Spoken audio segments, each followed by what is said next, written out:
గ్లాసులు గడగడం అంటే in the means daily 2 పెగ్గులు. అదే ఆ, నువ్వు తీసుకుంటావో చెప్పు, కలిసి తీసుకుందాం. ఎప్పుడైనా రెడీ, దేనికైనా రెడీ. డెఫినెట్గా సార్ తీసుకుందాం ఒకసారి. ఓకే. మీ యాక్టింగ్ మాత్రం పిక్స్లో ఉంది. థ్యాంక్ యూ అమ్మా, థ్యాంక్ యూ సో కామెడీ మాత్రం ఎక్కడ తగ్గలేదు, అదే రేంజ్లో మెయింటైన్ చేశారు. Thank you. Anyway congratulation sir. Thank you.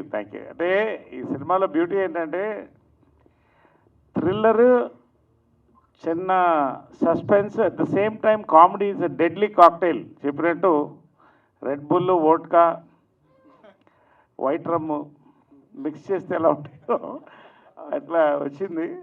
నిజంగా నాకు కూడా సంతోషంగా ఉంది అంటే ఈ ఫిల్మ్లో చేయడం. Naveen's of course is a very great actor, but ఈ సినిమా ఫస్ట్ హాఫ్ నిలబెట్టింది నవీన్ అండ్ కామాక్షి. నవీన్ పర్టికులర్గా సచ్ అ బ్యూటిఫుల్ పర్ఫార్మెన్స్. నిజంగా I love him as a person and I think